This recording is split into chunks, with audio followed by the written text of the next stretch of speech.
Hello friends, welcome to SSC coaching centre. दोस्तों, आज के वीडियो में देखेंगे हम लाभ हानि के प्रश्न और सबसे महत्वपूर्ण टॉपिक है ये। देखिए, लाभ हानि कितने तरीके का होता है, कितने टाइप के प्रश्न बनते हैं, आपको अच्छे से पता है कि लाभ हानि में कम से कम 7 से 8 टाइप के प्रश्न बनते हैं। और आज जो मैं टाइप लेकर के आया हूं, ये सबसे महत्वपूर्ण टाइप है। पूरे 7-8 टाइप को आप निकालेंगे तो उसमें से सबसे महत्वपूर्ण टाइप निकालेंगे इसको। तो आप पूरा वीडियो देखिएगा, सबको समझ में आएगा। चलिए स्टार्ट करते हैं। पहला प्रश्न है, एक व्यक्ति ने कुछ पेंसिल 1 रुपए में 5 के भाव से खरीदी और 1 रुपए में 3 के भाव से बेच दिया, उसका लाभ प्रतिशत ज्ञात करें।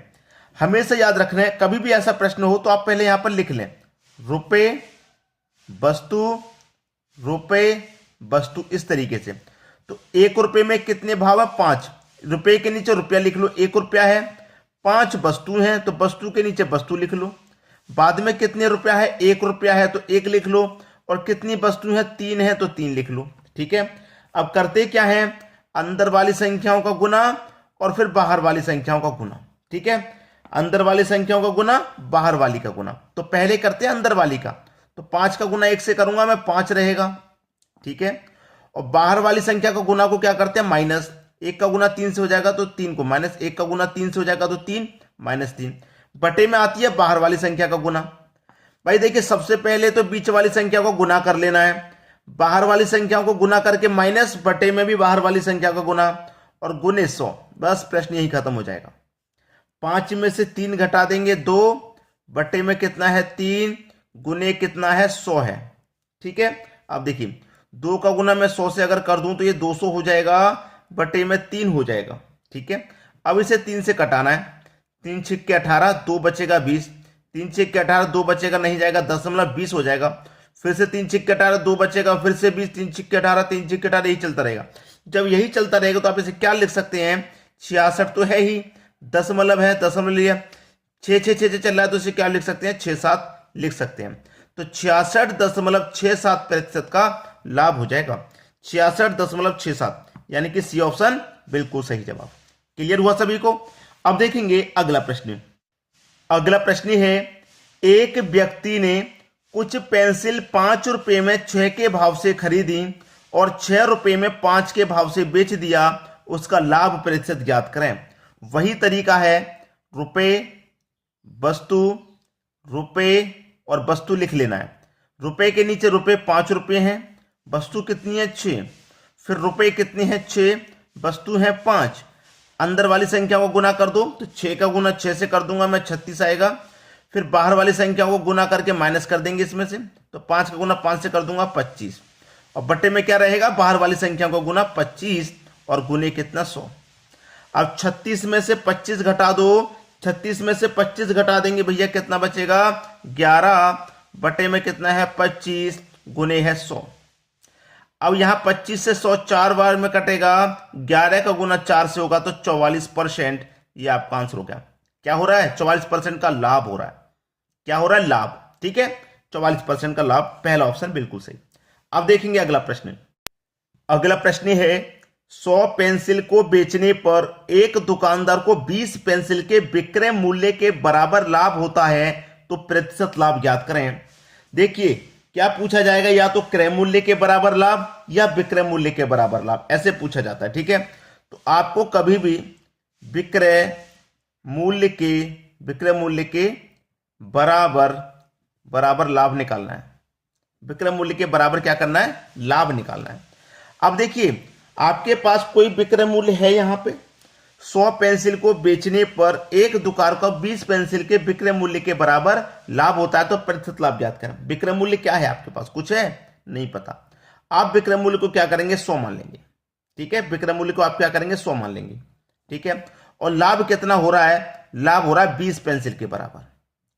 अब एक चीज है, 100 पेंसिल को बेचने पर 20 पेंसिल के विक्रय मूल्य के बराबर लाभ हो रहा है, तो विक्रय मूल्य हमारे पास क्या है? 100 पेंसिल बेच रहे हैं और लाभ कितना हो रहा है? 20 पेंसिल के बराबर। अब हमें क्या निकालना है? हमें निकालना भैया, इसमें विक्रय मूल्य के बराबर लाभ होता है, तो लाभ ज्ञात करें। लाभ कैसे निकालेंगे? भाई देखिए, सबसे पहले कॉस्ट प्राइस।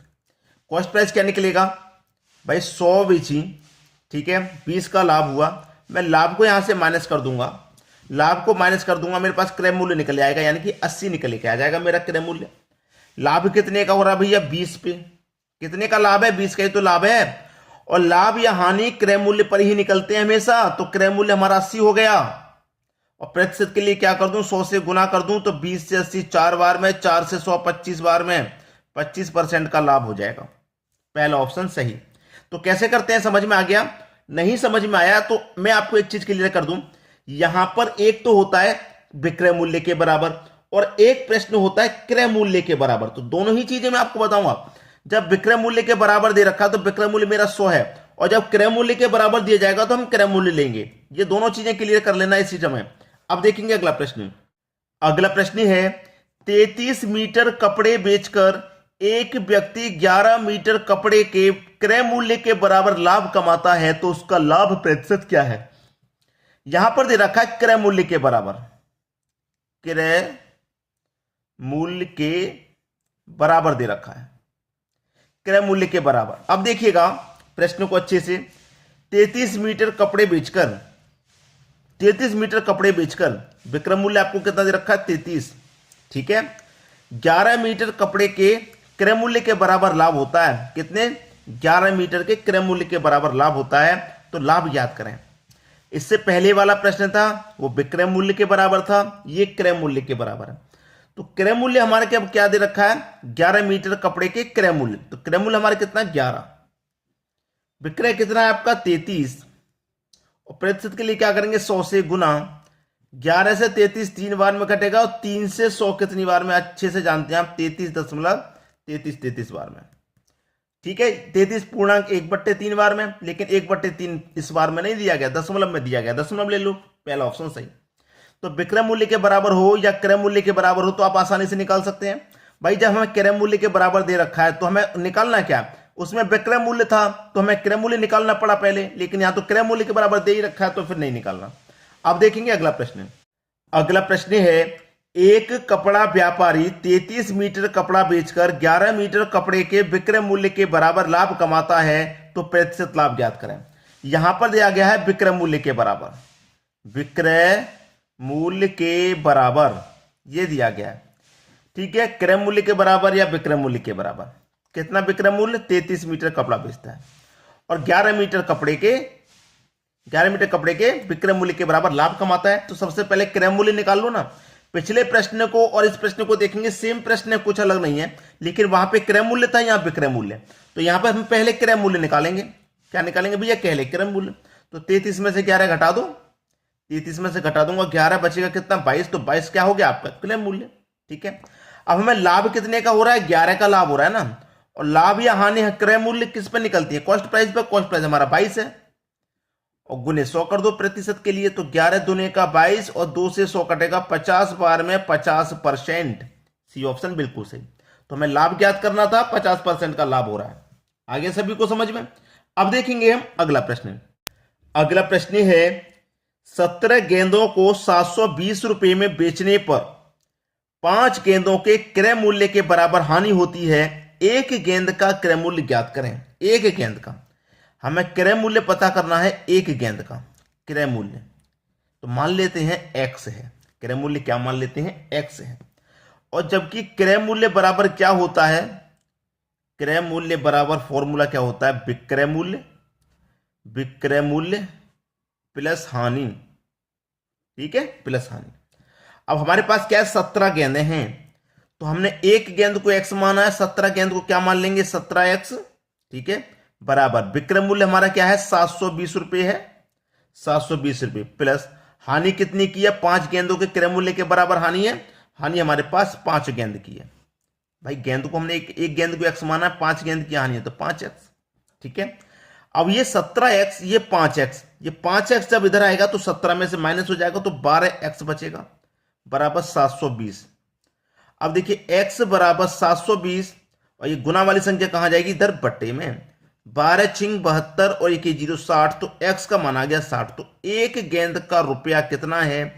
एक गेंद का रुपया है 60। क्लियर? सी ऑप्शन सही हो जाएगा। अब देखेंगे हम अगला प्रश्न। अगला प्रश्न है 12% छूट देने के बावजूद 32% लाभ कमाने के लिए दुकानदार को अपनी वस्तु पर लागत मूल्य से कितना प्रतिशत अधिक अंकित करना चाहिए? बहुत बढ़िया प्रश्न। एक तरफ तो कॉस्ट प्राइस लिख लो, एक तरफ मार्क प्राइस लिख लो, ठीक है। 12% छूट देने के बाद भाई कोई भी चीज है उसका कॉस्ट प्राइस अपने आप में क्या होता है? 100%। 12% की छूट दे रहा है तो 100 में से 12 घटा दो भाई। 100 में से 12 घटा दूंगा तो इसका मतलब 12 की छूट दे रहा है तो वो 88 में बेचेगा, ठीक है। मार्क प्राइस कितना होगा उसका? 100 रुपया। 32% का हमें क्या करना है? लाभ कमाना है। तो 100 की चीज को उसमें 32 जोड़ के बेचेंगे, मतलब कितने में बेचेंगे हम? 132 में बेचेंगे, तभी तो हमें लाभ होगा 32 का, ठीक है। अब हमसे क्या गया है कि लागत मूल्य से कितना प्रतिशत अधिक अंकित करना चाहिए। भाई देखिए 88 की चीज को 132 अंकित कर दिया तो कितने का फायदा हुआ हमें? 88 से 132 पे जाएंगे 44 का फायदा है। कितने पर? 88 पर। और प्रतिशत के लिए 100 से गुना। 44 से 88 दो बार में कटेगा और 2 से 100 50 बार में कटेगा। कितना प्रतिशत अधिक अंकित करना चाहिए? 50% अधिक, यानी कि बी ऑप्शन बिल्कुल सही हो जाएगा। बात समझ में आ गई? अब देखेंगे हम अगला प्रश्न। अगला प्रश्न है 10% छूट देने के बाद 17% लाभ कमाने के लिए दुकानदार को अपनी वस्तु पर लागत मूल्य से कितना प्रतिशत अधिक अंकित मूल्य करना चाहिए? भाई ये प्रश्न मैं आपको होमवर्क के लिए दूंगा। मुझे लगता है 100% रिजल्ट आएगा इस प्रश्न का। 100% आप सभी बच्चे इसका आंसर मुझे कमेंट में बताएंगे, ठीक है दोस्तों। वीडियो देखने के लिए आपका बहुत बहुत धन्यवाद।